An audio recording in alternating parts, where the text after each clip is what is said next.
नमस्ते दोस्तों, C S Satbir Singh YouTube channel पे आपका स्वागत है। दोस्तों, यदि एम्प्लॉयर के द्वारा एम्प्लॉई को रेजिडेंशियल अकोमोडेशन प्रोवाइड की जाती है तो उस केस में इनकम टैक्स एक्ट के अंतर्गत परक्यूजिस की वैल्यू कैलकुलेट की जाती है। अब गवर्नमेंट के द्वारा इसके लिए रूल को चेंज कर दिया गया है, जिसके बारे में कि हम इस वीडियो में डिस्कशन करेंगे। दोस्तों, सीबीडीटी यानी कि इनकम टैक्स डिपार्टमेंट के द्वारा नया नोटिफिकेशन जारी किया गया है, जिसके द्वारा के 1 सितंबर 2023 से इनकम टैक्स के रूल चेंज किए गए हैं। दोस्तों, इनकम टैक्स रूल में रूल 3 दिया गया है, जो कि रेजिडेंशियल अकोमोडेशन की वैल्यूएशन के रिगार्डिंग है कि यदि एम्प्लॉयर के द्वारा एम्प्लॉय को रेजिडेंशियल अकोमोडेशन प्रोवाइड की जाती है तो उस केस में परक्यूजिस की वैल्यू कैसे कैलकुलेट की जाती है। दोस्तों, अब इस रूल को चेंज किया गया है। जैसे कि आप देख सकते हैं कि यदि अकोमोडेशन प्रोवाइड की जाती है एम्प्लॉई को तो देखा जाता है कि क्या अकोमोडेशन अनफर्निश्ड है या फिर फर्निश्ड अकोमोडेशन प्रोवाइड की गई है। दोस्तों, यदि अकोमोडेशन प्रोवाइड की जाती है सेंट्रल गवर्नमेंट, स्टेट गवर्नमेंट के एम्प्लॉइज़ को, तो उस केस में जो लाइसेंस फीस गवर्नमेंट डिटरमिन करती है उसके अकॉर्डिंग अनफर्निश्ड अकोमोडेशन की वैल्यू निकाली जाती है और उसमें से जो रेंट रिकवर किया जाता है एम्प्लॉई से उसे कम कर दिया जाता है। और यदि फर्निश्ड अकोमोडेशन प्रोवाइड की जाती है तो अनफर्निश्ड अकोमोडेशन की वैल्यू में 10% ऐड कर दिया जाता है per annum cost of furniture extra के लिए। और यदि ये थर्ड पार्टी से हायर किए गए हैं तो जो एक्चुअल चार्जेस पेएबल होते हैं थर्ड पार्टी को, उसमें से वो अमाउंट रिड्यूस किया जाता है जो कि एम्प्लॉई से रिकवर किया जाता है। तो दोस्तों, इस रूल में तो बदलाव नहीं किया गया। जो बदलाव किया गया है वो है यदि अकोमोडेशन प्रोवाइड की जाएगी किसी और एम्प्लॉयर के द्वारा, यानी कि जो सेंट्रल गवर्नमेंट या स्टेट गवर्नमेंट नहीं है, तो उस केस में ये देखा जाएगा कि क्या जो अकोमोडेशन प्रोवाइड की गई है वो एम्प्लॉयर के द्वारा ऑन की गई है। यदि हाँ, तो उस केस में जो वैल्यूएशन है अब चेंज कर दी गई है। दोस्तों, अब सिर्फ 10% सैलरी का अमाउंट ही परक्विजिट के तौर पे लिया जाएगा यदि रेजिडेंशियल अकोमोडेशन अनफर्निश्ड प्रोवाइड की गई है और उन सिटीज़ में है जहाँ पे कि पॉपुलेशन 40 लाख से ज़्यादा है एज़ पर 2011 सेंसस। दोस्तों, पहले यहाँ पे 15% सैलरी ली जाती थी परक्विजिस की यदि अनफर्निश्ड अकोमोडेशन प्रोवाइड की जाती है और जो सेंसस था वो 2001 का देखा जाता था और जो पॉपुलेशन है वो 25 लाख से ज़्यादा होती थी तो वो देखी जाती थी। लेकिन अब यहाँ पे ये जो स्लैब रिड्यूस की गई है, अब 10% ऑफ सैलरी ही परक्विजिट के तौर पे ली जाएगी अनफर्निश्ड अकोमोडेशन के केस में यदि उन सिटीज़ में है जहाँ पे कि पॉपुलेशन 40 लाख से ज़्यादा होगी एज पर 2011 सेंसस। इसके अलावा दोस्तों, जो सेकंड बदलाव है वो 7.5% सैलरी ही परक्विजिट के तौर पे ली जाएगी यदि रेजिडेंशियल अकोमोडेशन सिटीज़ में दी जाती है जहाँ पे कि पॉपुलेशन 15 लाख से ज़्यादा है लेकिन 40 लाख तक है एज़ पर 2011 सेंसस। तो यहाँ पे भी दोस्तों लिमिट को अब रिड्यूस किया गया है। दोस्तों, इससे पहले 10% सैलरी को लिया जाता था यदि अनफर्निश्ड अकोमोडेशन प्रोवाइड की जाती है। सेंसर 2001 का जो है वो लिया जाता था और जो पॉपुलेशन है 10 लाख से एक्सीड हो जाती है 25 लाख रुपए तक रहती है तो ये स्लैब रेट अप्लाई होते थे। लेकिन अब यहाँ पे 7.5% सैलरी ही परक्विजिट के तौर पे लिया जाएगा अनफर्निश्ड अकोमोडेशन के केस में यदि सिटीज़ में है जहाँ पे कि पॉपुलेशन एक्सीड कर रही है 15 लाख से ज़्यादा लेकिन 40 लाख से ज़्यादा नहीं है। तो दोस्तों, जो थर्ड बदलाव है वो 5% का है, यानी कि 5% ऑफ सैलरी ही परक्विजिट के तौर पे ली जाएगी यदि अकोमोडेशन किसी और एरिया में है जो कि ऊपर कवर नहीं किए गए हैं और इसमें से भी वो अमाउंट रिड्यूस किया जाएगा जो कि एक्चुअली एम्प्लॉय के द्वारा पे किया जाता है। तो दोस्तों, यहाँ पे भी जो लिमिट है वो रिड्यूस की गई है। पहले 7.5% ऑफ सैलरी को परक्विजिट माना जाता था लेकिन अब यहाँ पे 5% ऑफ सैलरी को ही परक्विजिट माना जाएगा।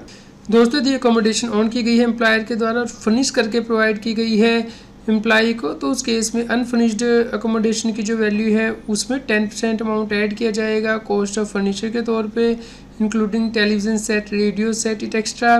और यदि ये हायर किए गए हैं थर्ड पार्टी से तो जो एक्चुअल हायर चार्जेस पे किए जाते हैं थर्ड पार्टी को वो अमाउंट लिया जाएगा और उसमें से जो एम्प्लॉय से रिकवर किया गया है अमाउंट से लेस करके वैल्यू परक्विजिट निकाली जाती है।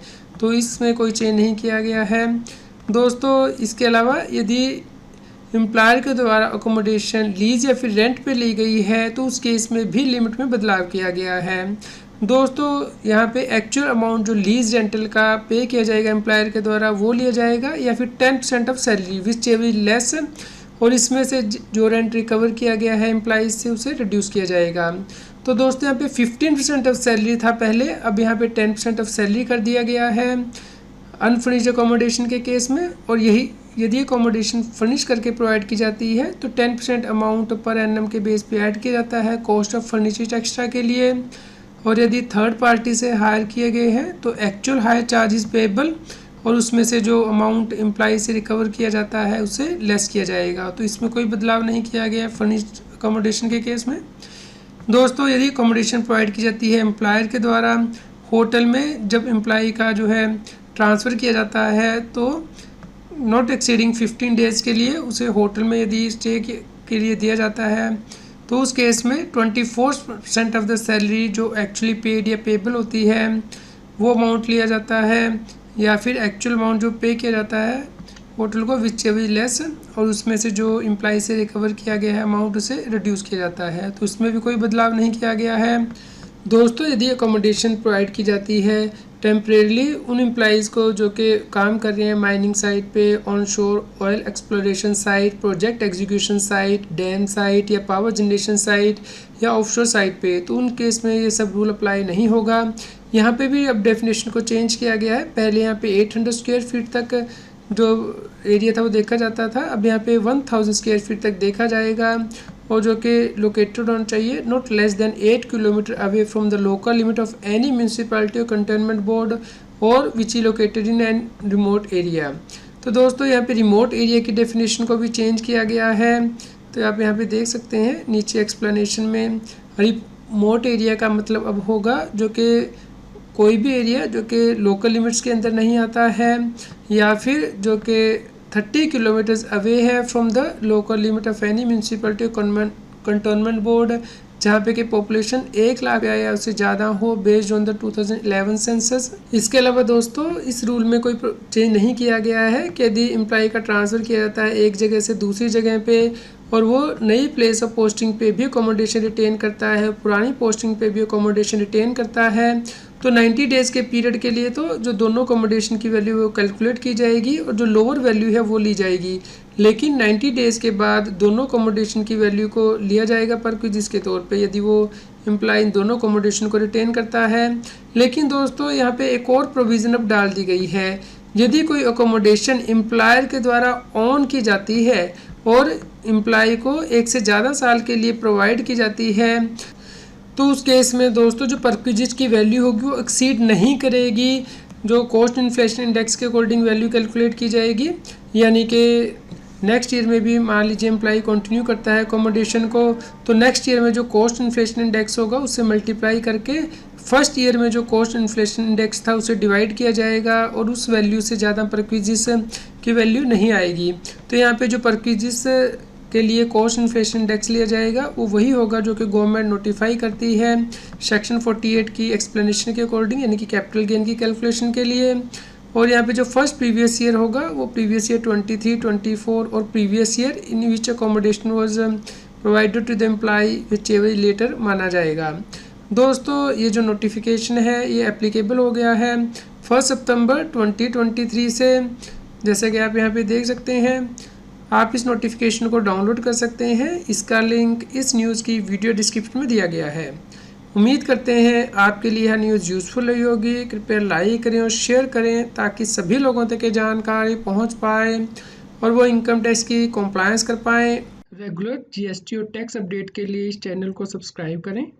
फ्रेंड्स, आप टीडीएस, इनकम टैक्स, जीएसटी और अकाउंटिंग सॉफ्टवेयर ऑडिट ट्रेल के साथ कंप्लायंस आसानी से कर सकते हैं। इन सॉफ्टवेयर के डेमो देखने के लिए आप हमें मोबाइल नंबर के साथ ईमेल कर दीजिए taxil@gmail.com पर।